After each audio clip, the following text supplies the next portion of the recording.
There are places on earth where an eerie stillness hangs. The veil between the seen and the unseen is torn and tattered. Salisbury Plain, a 300-mile stretch of chalk plateau in southern England, is one such place. Here, on this ancient expanse, lies one of the world's oldest and most enigmatic monuments, Stonehenge. 52 remaining stones, like silent sentinels to secrets buried down below, their purpose not known. A canvas for tales of wonder or dread. A celestial observatory? Maybe. Or maybe it was something far more sinister. The truth, lost like misted time, invites speculation. Though fog rarely descends upon Salisbury Plain, its presence is felt in that eerie stillness.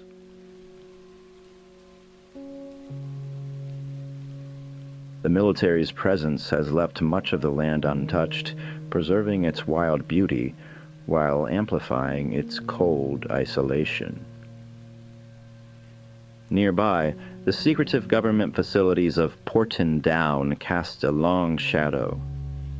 Here, in the pursuit of knowledge, even the darkest corners of science have been explored. Who's to say what goes on within secrecy, within mystery? It is in such places, where the world fades into the mists of the unknown, that the seeds of horror tales take root. And it was here, on the Salisbury Plain, amidst the convergence of ancient mysteries and modern anxieties, that two filmmakers, drawn to an unexpected fog, found inspiration for a new tale of terror. Those filmmakers, John Carpenter and Deborah Hill, were on a promotional tour for their film Assault on Precinct 13 in its release in England. Here, under a tapestry of hushed earth, they saw a fog bank sitting on the horizon way past Stonehenge, and they asked, as no doubt many have asked before them, what if there was something in the fog? Welcome to Horror Context. Tonight, John Carpenter's The Fog.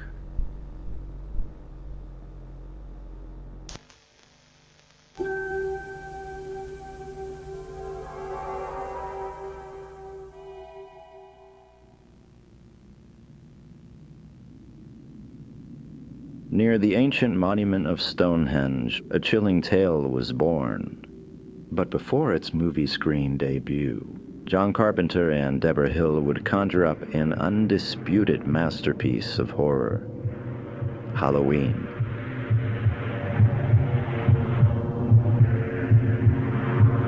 Released in 1978, just a week before the titular holiday, this macabre masterpiece slashed its way into the hearts of audiences, grossing over 200 times its meager budget. But success didn't come overnight. Everyone assumes that it really became this big, big success, which it became, but it was not an immediate success. Even Carpenter himself admits, it took several months for the movie to gather some word of mouth. The film's blend of suspense and terror, captured by cinematographer Dean Cundey, was initially met with uncertainty. Cundey recalls, nobody had made a horror film like that, a thriller, a slasher movie as we demeaningly call them now. So the first week, it didn't do too well, and they thought it was a failure. But Halloween would tighten its grip on the public's throat. Such a rise to fame can be a double-edged sword. Carpenter and Hill, both only about 30 at the time, found themselves thrust into the spotlight, weighed down by the expectations of horror masters. Film critic Roger Ebert even compared Carpenter to Hitchcock. It was nice, but then they started awaiting the new Hitchcock movie, and that's not what I wanted to do. I was not Hitchcock. I was a student of his work in cinema, but I was already a very different director, so it was a mixed bag. Of course, it's wonderful to be compared to such a great director, but it also comes with a little bit of expectation. Amidst this whirlwind of success, an opportunity arose. Avco Embassy Pictures saw their talent early, offering Carpenter a 2-picture deal before Halloween even became a hit.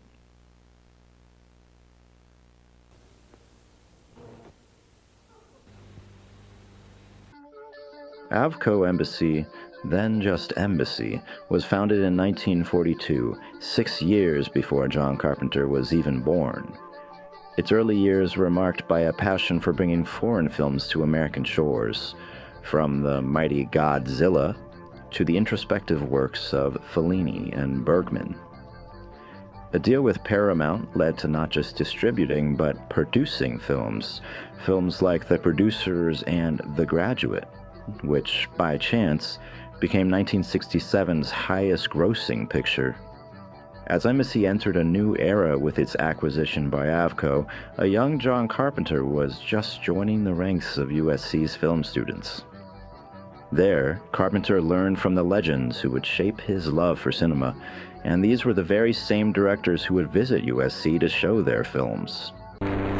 While I was there, John Ford, Alfred Hitchcock, Orson Welles, Howard Hawks, Roman Polanski all came down and showed their films and spoke to us. And I don't think you could be in a better place to experience the giants of American cinema all around you at the same time. Meanwhile, Dean Cundey, who would go on to lend some of Carpenter's most iconic works, was working on independent films just out of college at UCLA. "I took any job I could get," Cundey recalls. "I did about 12 or so little low-budget action movies. They were films that were made for drive-in theaters, so they just needed products." These were exploitation, a far cry from the polished productions of major studios. Ironically, it was the very rise of these movies that contributed to Avco Embassy's decline in the early 70s. Think Hooper's Texas Chainsaw, or Borman's Deliverance. By 1975, they had ceased production altogether.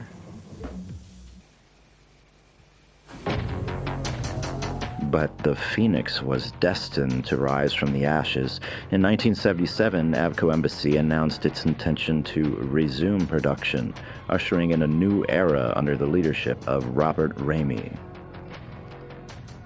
Meanwhile, fate intervened when Cundey received a call from Deborah Hill, a script supervisor he had worked with on several projects, and Halloween was born.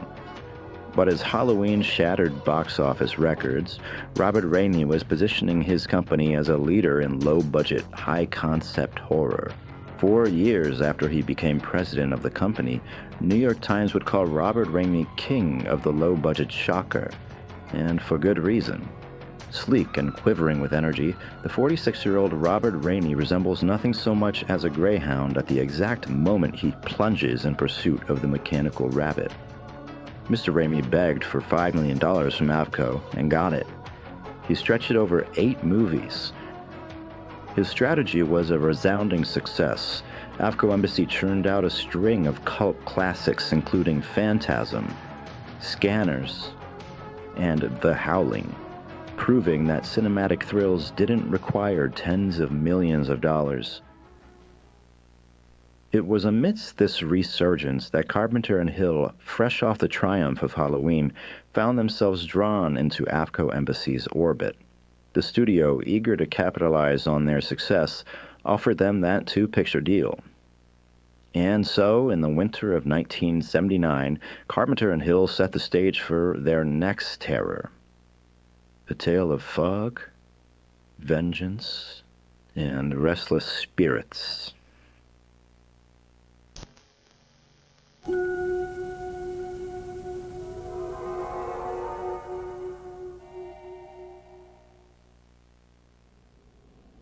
On the rugged coast of Northern California, the fictional town of Antonio Bay would soon face supernatural horror.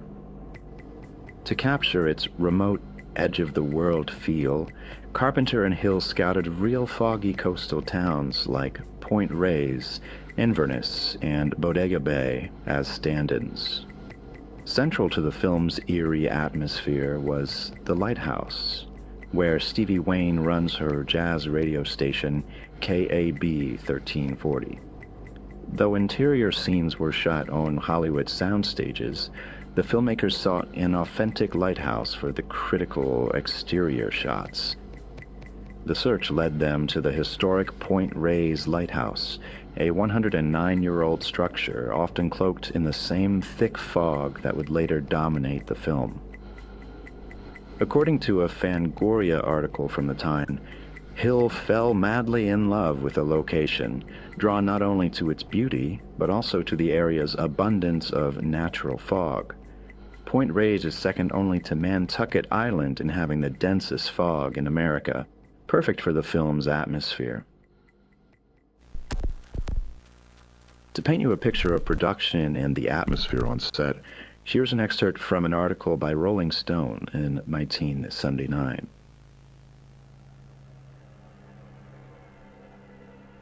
That evening, the cast and crew of The Fog reassemble on the main street of Point Reyes Station, population 300, a jewel-like town perched between lush, rolling hills and Tamales Bay. The residents had agreed to shut off all the lights on the 2-block stretch. In the scene, the fog attacks the town generator, and when the camera lights were turned on to dispel the mini blackout, the town, bathed in an eerie bluish glow, looked, of all things, like a movie set. The chill, persistent wind was coming in off the Pacific, and clusters of locals stood shivering behind the cameras, waiting to see what would happen. Way up the street, the less curious, and maybe wiser, citizens occasionally poked their heads out of the dimmed interiors of the Western Tavern and the Two Ball Inn. Jamie Lee Curtis eagerly returned to work with Carpenter. At just 19, she found herself grateful for the new opportunity after limited work since Halloween. Elizabeth's really neat. Laurie was just 16, repressed the worst. In The Fog, the first time you see me, I'm hitchhiking. The second time you see me, I'm in bed, with the guy. And it's nice, she's not a whore, she's got a reason. That's what I love about John. He's letting me explore different aspects of myself. I'm spoiled rotten now. My next director is going to be almost a letdown. Curtis wasn't the only familiar face on set. Adrienne Barbeau, quietly recognized for her role on Maude, had recently teamed up with Carpenter on a television project. During this collaboration, their working relationship grew into a personal one, leading to their marriage around the time The Fog was in production. This shift not only added a new emotional layer to the set, but also marked a significant chapter in Carpenter's personal life, especially in light of his split with Deborah Hill. Curtis knew it was hard for Deborah, and went so far as to say it was a little bit like working with your divorced dad. I mean, it was a weird time, and I think I was more emotionally involved with something than I was acutely aware of the filmmaking, whereas in Halloween, I was acutely aware of the filmmaking. Mirroring any changes on set or in Hill and Carpenter's personal lives, John did set out to make something different, something that diverged from the slasher trend that Halloween had inadvertently spawned. To have started the genre of the slasher film and then move on to your next movie, it's not hard to believe Carpenter wanted to distance himself from slashers. And it's definitely not a surprise this is what audience were looking for at the time. 1980 was the year Friday the 13th came out to massive success. I was aware of the trend. You can boil it down to one thing. These producers in Hollywood took one look at Halloween and all they saw was a movie made for very little money that made a lot of money. So that's what they wanted, to make a little horror movie and make lots of money. The minute you start making horror movies like that, like Friday the 13th, What you end up with, if you're not careful, is nothing but an escalation of gore. What became obvious pretty soon was that there were no characters in these movies, just victims lined up to be killed. That was part of the design. Do I mind being lumped in there? Well, there's nothing I can do about it, so whatever happens, happens. It's true that as you go down the rabbit hole of cheap slashers, it's hard to come by interesting characters.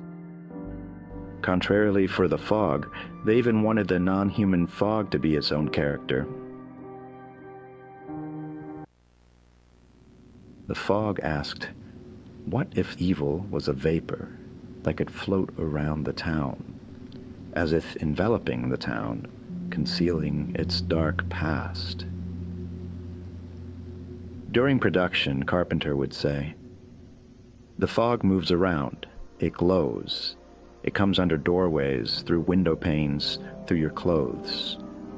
I think, in its own way, the fog will allow me the same kinds of opportunities that Halloween did. So here was a new way to create suspense and dread. Unlike the static darkness of night, fog is alive, and here, imbued with sinister intent. In this way, it's more than just a visual obstacle. Here it mirrors the slasher villain, an unseen menace that materializes where you least expect it. It echoes a certain blank mask. The fog hides the monsters with its depth, their faces shrouded in mist, and their motives shrouded in mystery.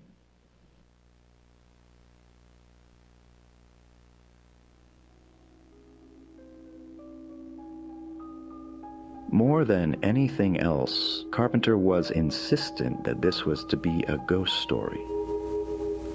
And not just any ghost story, a traditional one, like those of masters like M.R. James, Edgar Allan Poe, and Arthur Machen. He delighted in weaving subtle homages into his work, often naming characters after figures from beloved films. In Halloween, Donald Pleasance's character, Dr. Sam Loomis, wore the name of Janet Leigh's boyfriend in Hitchcock's Psycho. And in The Fog, there was Dark Star alumni and eventual Alien screenwriter Dan O'Bannon, editor and production designer of both this film and Halloween, Tommy Wallace, and John Houseman's character, Mr. Machen, named after the aforementioned author of classic horror stories such as The Great God Pan. And it is Mr. Machen, and is only seen in the film, that tells the ghost story that serves as the film's prologue, as if Carpenter were channeling his favorite old writers to set the tone for the film. Before even this, the film opens by insistence from Deborah Hill with a quote from none other than Edgar Allan Poe.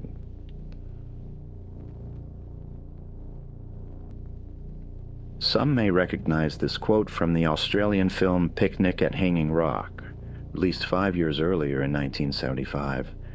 That film, with its withholding of rational explanation, is one of the dreamiest put to screen. This ethereal sentiment invites the audience to suspend disbelief, to surrender to the unfolding story. Here's another excerpt from the Odell LeBlanc book. The Poe quote indicates the film's stance. It's a fantastical campfire tale that moves like a dream during the hours of the night where the supernatural can seem all too real. We should not treat the film with any sense of reality. The tale is ghoulish, tense, scary, and, in the cold light of day, utterly preposterous. Carpenter himself acknowledged the influence of classic ghost stories, stating, "I'm treading the line because there are no such things as ghosts, but I want to make the audience believe there are." While The Fog may be a work of fiction, the seeds of its supernatural revenge plot are based in historical truth. Carpenter drew inspiration from a real-life incident in 18th century California, where a ship carrying gold was lured to its doom. One of the things said that it's based on a true story that happened in Southern California here, but in fact, a lot of American history, gloriously, I don't think there's anything wrong with it, was due to the fact that we were kind of these crazy outlaws, that thieves and pirates, and there's a lot of corruption in America. Back in the old days, I mean, we had a pretty wild beginning. Carpenter grew up reading E.C. comics, whose Revenge from the Grave stories were some of its most recognizable, playing a pivotal role in shaping his approach to horror. These gruesome morality tales left a lasting impression on his storytelling style, which is evident in The Fog. The film's plot mirrors the themes of supernatural retribution that E.C. Comics perfected. By blending this historical basis with the comic's grisly twists, Carpenter creates a story that combines real-life corruption with ghostly vengeance. But while the film includes some nasty kills, the focus remains on suspense and the creeping dread of supernatural karma. Even more to the point, most of the gore wasn't even going to be there the first time around.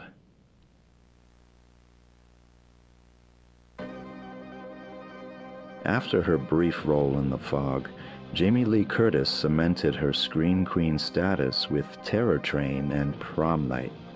In Prom Night, distributed by AFCO Embassy, Curtis starred in a revenge-themed story reminiscent of E.C. Comics as well.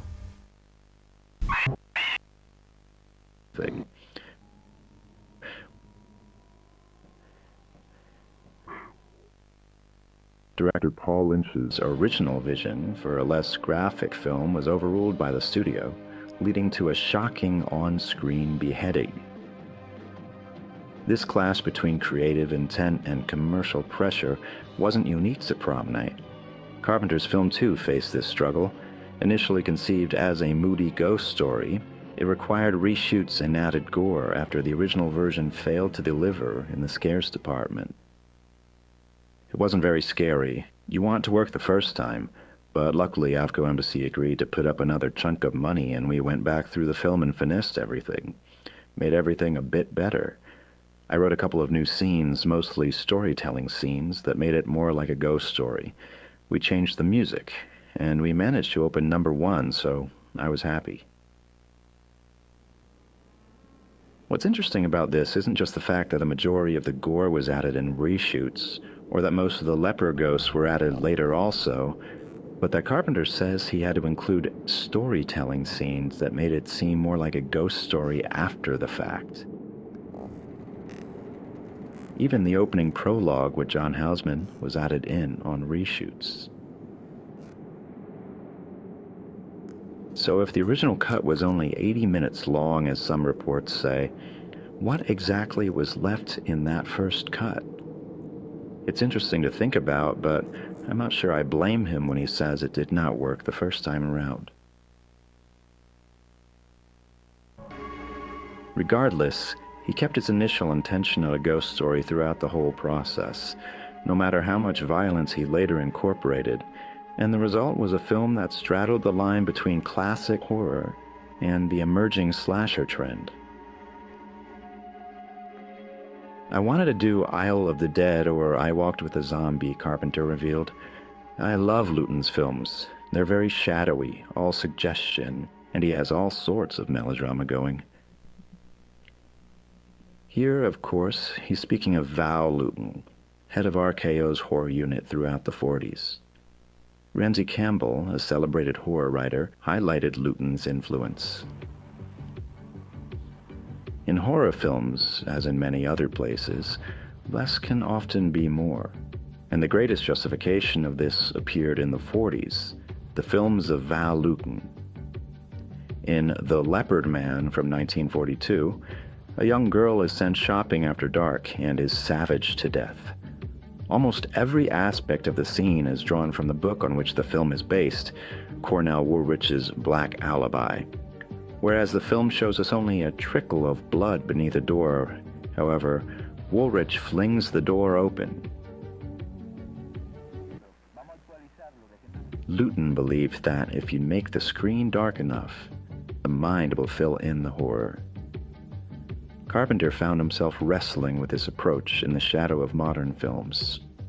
We've come a long way since Val Lewton. I don't mean to put down Val Lewton. I just came to a point on The Fog where I said, they've seen Alien, Halloween, Phantasm, and a lot of other movies. If my film is going to be viable in the marketplace, it's got to compete with those.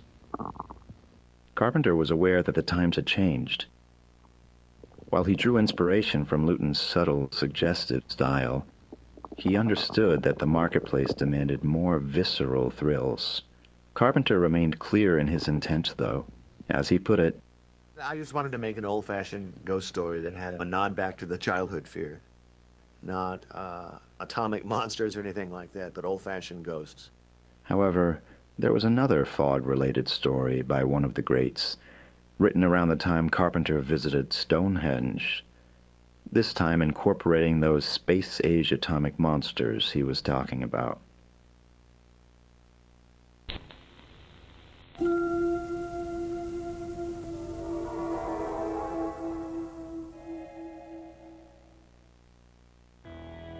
Two titans of horror, Stephen King and John Carpenter, both made their debuts in 1974. Carpenter with his satirical sci-fi Dark Star, and King with Carrie. Carpenter delved into exploitation films, while King found inspiration in academia. While teaching Dracula, he wondered, what if ancient evils invaded a small New England town? This thought birthed Salem's Lot. He followed that with a look inward, The Shining, partly inspired by his addiction and fears in fatherhood. Between these iconic novels, King penned the novella The Mist in the summer of 1976. The premise, a deceptively simple one. After a big storm, a man, his son, and several locals are trapped in the supermarket as a mist, filled with monstrous creatures, envelops the town. Yet what makes the mist great is not in the creatures, but in how quickly their little society unravels under pressure. The supermarket becomes a microcosm of human fear and frailty. Violence escalates, verbal confrontations spark, and the town's residents descend into hysteria. One minute they mock a hyper-religious woman. The next, she's leading a devoted following and demanding human sacrifice. This, sprinkled with scenes of seemingly never-ending hordes of unknown creatures, creatures that are grotesquely lethal in the worst ways, makes for a beautiful concoction of 50s B-movie giant bud mania, post-Hays Coat gore, and Lord of the Flies-like social drama. King first wrote The Mist for a 1980 anthology titled Dark Forces, the same year The Fog hit theaters. While Carpenter found inspiration quickly, King struggled. It wasn't until a storm, as King described in his Skeleton Crew notes. I couldn't think of a thing. The harder I thought, the more easily nothing came. I began to think that maybe the short story machine in my head was temporarily or permanently broken. Then came a storm, which was much as described in the story. At the height of it, there was indeed a waterspout on Long Lake in Bridgeton, where we were living at the time, and I did insist that my family come downstairs with me for a while. The trip to the market the next day was also much as described in the story. In the market, my muse suddenly sat on my head. This happened, as it always does, suddenly, with no warning.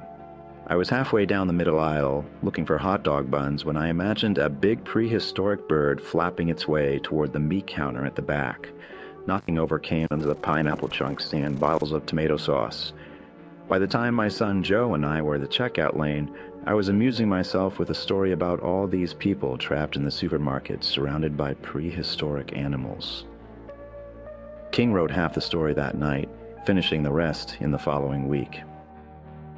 Both The Fog and The Mist explored karmic retribution. In Carpenter's film, raw lepers rise from the sea to seek vengeance, while King's novella warns of the dangers of scientific hubris, where a government experiment seemingly tears open a portal to another dimension, unleashing horrors upon an unsuspecting world. This idea of pushing science too far echoes the works of H.P. Lovecraft, whose cosmic horror casts humanity as insignificant in the vast, uncaring universe. Lovecraft's monsters, often incomprehensible, remind us how fragile we are. Stephen King, deeply influenced by Lovecraft, writes in Danse Macabre, "Novels and stories of horror which deal with outside evil are often harder to take seriously.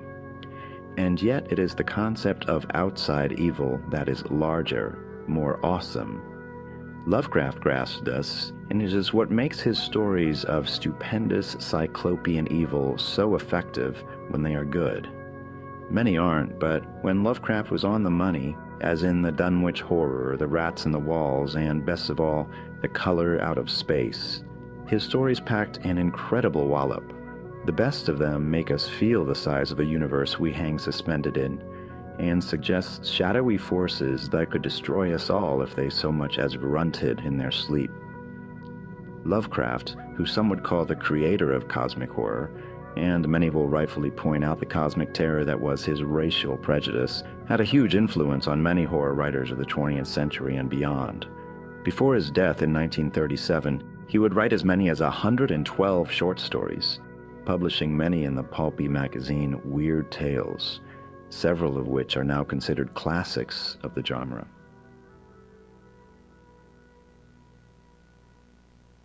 A key Lovecraftian concept is the idea of thin places, locations where the barrier between worlds is fragile.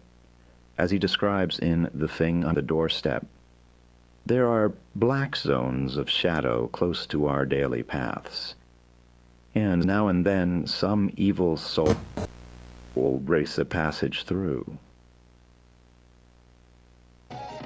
Many writers expanded on Lovecraft's mythos, including King, who explored these thin places in his short story Crouch End.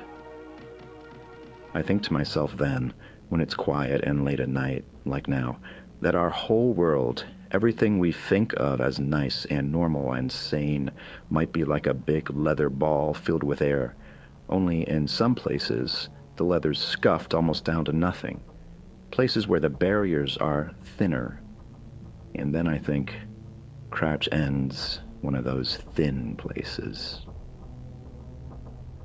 Lovecraft's influence runs deep, shaping the works of writers like Ramsey Campbell, Robert Bloch, and Carpenter himself. During the production of The Fog, Carpenter admitted, "I love H.P. Lovecraft, the Dunwich Horror, The Rats in the Walls. I've read all of them. He suggested some textures, Lovecraft, and I'm trying to do the same thing in a ghost story." He specifically cited Lovecraft when discussing his presentation of the Ghost Sweepers. H.P. Lovecraft always wrote about these horrible things that if you saw them, you might be driven insane. They're beyond description. And that's exactly what we try to do with the ghosts, for the most part, is keep them as silhouettes.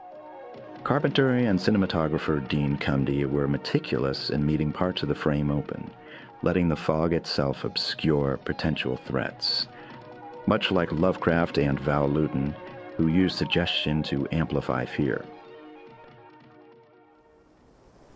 The Mist leans more into Lovecraftian themes. The subplot of a military base accidentally releasing monsters seems straight out of one of his stories. The first threat, even, is that of tentacles, and aquatic beings were a consistent theme throughout Lovecraft's work, like that of Cthulhu or those in The Shadow over Innsmouth. However, King's take is more grounded. His monsters, though otherworldly, are often compared to familiar animals, giving the horror a tangible quality. While Lovecraft's stories often end with complete madness, King's novella keeps the horror immediate. In the end, though, its ambiguous ending leaves a sense of hopelessness that resonates with the old author.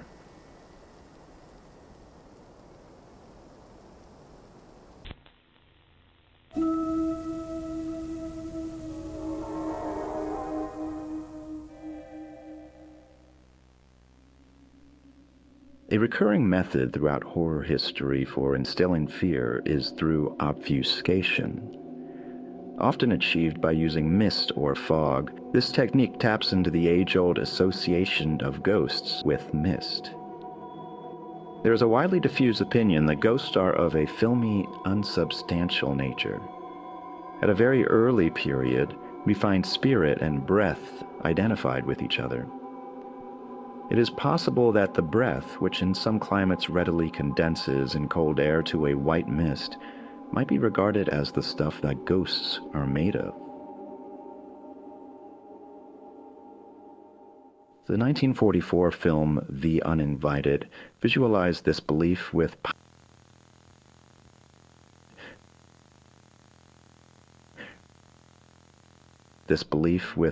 pioneering special effects, while Jacques Tourneur's Night of the Demon revisited this mist motif. Tourneur was the director behind several of those Val Lupin chillers of the 40s. Though the demon's appearance in Night of the Demon has been debated, its emergence from the fog remains a powerful image, reinforcing the fog as a harbinger of evil. Fog has long been used as a visual cue for approaching danger in horror cinema. In The Man from Planet X, a low-budget quickie capitalizing on the sci-fi craze, fog was employed to mask cheap sets and enhance the alien menace. Similarly, in Universal's The Wolfman, production designer Robert Boyle used fog to cover the limitations of the low-budget forest set. Here's an excerpt from the book Universal Horrors on the subject. They gave us Stage 12, a huge area to cover, but very little money. I was looking for material for this forest, and someone had told me that in the San Fernando Valley there was this grove of walnut trees being torn down to make room for a subdivision. After arranging for the studio to buy the lot of torn down trees, we trucked them into Universal and on the stage. They were all bare of foliage, so I painted them black to make them stand out and look ominous. I decided to use a lot of fog, sort of a ground fog cover, to cover up a lot of the inadequacies of the actual built stuff. In early horror films, filmmakers often resorted to using toxic chemicals to generate fog, leading to health risks on set. Evelyn Ankers, who starred in The Wolfman, fainted due to the fumes, recalling, "It would have been a short career if they hadn't tripped over me." In The Trollenberg Terror, aka The Crawling Eye, a direct influence on Carpenter for the fog, a group of scientists and investigators discover that a deadly extraterrestrial creature, hidden within the Swiss Alps, is responsible for tearing the heads off of climbers. It just so happens these atomic monsters, too, inhabit an enormous cloud of fog.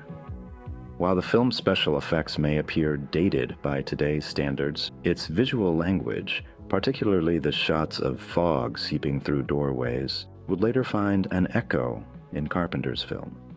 Carpenter, even 25 years later, faced challenges in creating consistent fog during outdoor shoots, struggling with wind conditions. The biggest problem with controlling fog is the wind. You can get as many foggers as possible and try to fill up a city street, but if the wind is blowing, you're not going to have any fog. And here's a snippet from a Fangoria article at the time. The fog effects in the film are the creation of Dick Albane Jr. For the demanding role to be played by the fog's title character, Albane used various types of fog effects, including machine-produced fog, dry ice vapors, and by using a fog filter over the camera's lens. Though this was used sparingly because the resulting stationary misty look was counter to the rolling, all-pervading, living fog Carpenter wanted for the film. The fog, which was unpleasant and sticky, left a lasting odor. Actress Adrienne Barbeau recalled, "It wasn't pleasant to work with the fog, and that's an understatement. They made it out of kerosene and water. It was smelly and sticky, and the entire production was permeated with it. And there was a basic problem.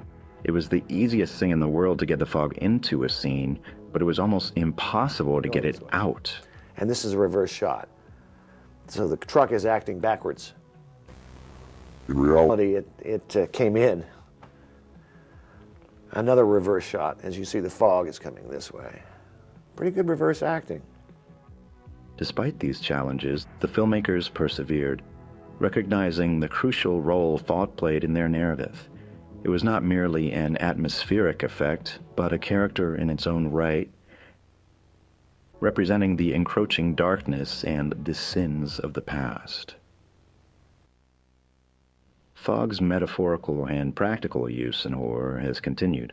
In films like Dead and Buried, a story reminiscent of Lovecraft as well, this time the shadow over Innsmouth and potentially a slight nod to Reanimator. Dead and Buried would use the locale of a foggy seaside town, much like the one in The Fog, as a metaphor too, to obscure secrets. Even the daylight shots are shown in this incredibly hazy, dreamlike atmosphere. This was done intentionally by photographer Stephen Poster, who would go through all kinds of hoops to diffuse the lighting, to keep the audience on the edge of their seats trying to make things out in such a thick atmosphere. Ultimately, fog must distort the familiar, creating a sense of unease by hiding what lurks beneath. From Universal's classic monsters to more modern horror, these atmospheric effects continue to obscure reality, reminding us that terror often lies just beyond what we can see.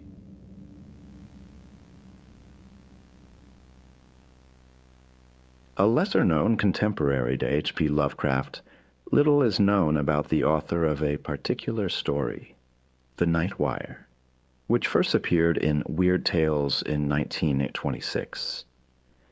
This story predated much of Lovecraft's work and even earned praise from the famous writer, who called it one of the 6 best recent works in the magazine. It's an obscure yet fascinating relic from the early days of weird fiction, haunting, atmospheric, and oddly prescient. Set in a news station, the story follows 2 men working the titular night wire shift, relay news from distant towns. But one night, a report comes in from a town no one's ever heard of, Zebico. This town is being overwhelmed by a thick, ominous fog, the lights of which feels almost alive.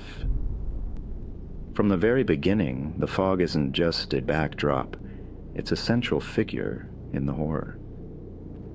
From the vantage point of the narrator, the atmosphere is one of isolation and dread, captured eerily in lines like, "From my instrument I can gaze down on the city beneath me.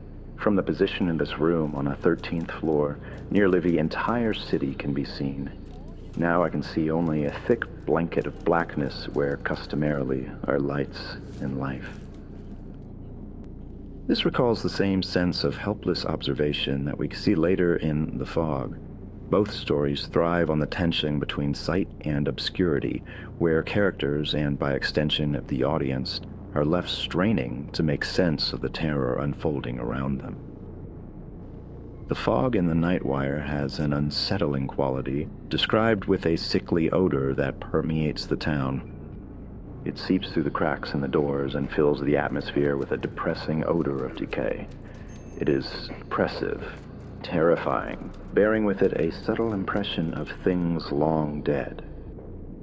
This description of decay bears a striking resemblance to The Mist in Stephen King's novella, which has a thin, acrid smell. Both King and the author of The Night Wire create an atmosphere of rot and ancient malevolence, with their respective mists serving as more than mere weather. They become harbingers of something far worse than average nature. What lurks within the fog in The Night Wire, supernatural in nature, mirrors the ghostly presence of Carpenter's film. Accounts as to the origin of the mist differ greatly. Among the most unusual is that of the sexton of the local church, who groped his way to headquarters in a hysterical condition and declared that the fog originated in the village churchyard. The story ends unresolved, but with many more supernatural inclinations than in the ending of King's novella.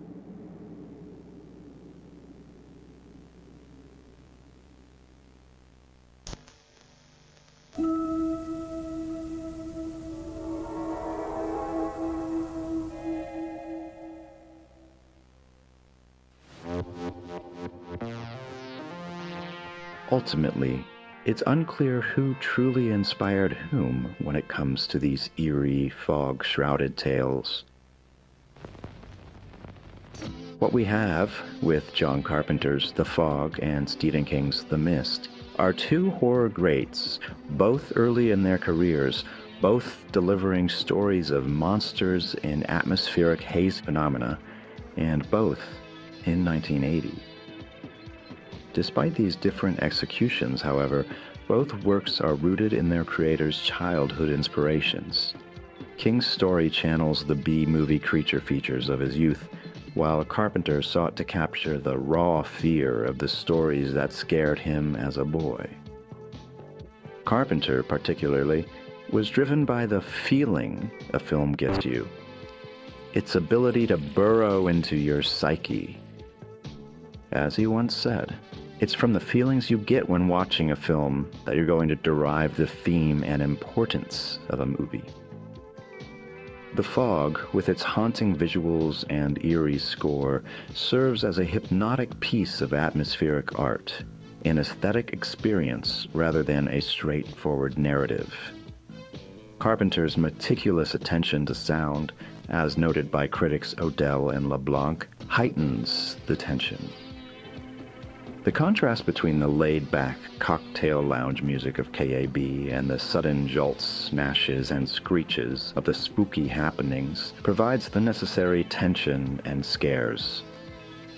This is the signature Carpenter touch, the meshing of mood, music, and visuals into a cohesive experience that, for some, feels like a dream within a dream.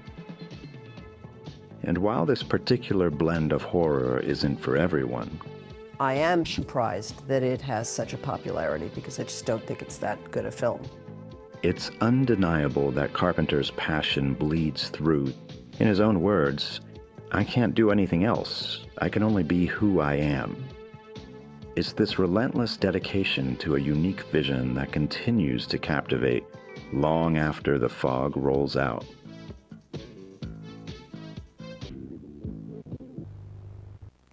Horror, much like fog, has a way of creeping in unnoticed until it's too late.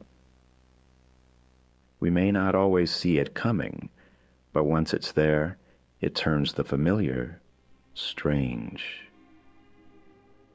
With these stories, the things just beyond our sight hold a special kind of terror.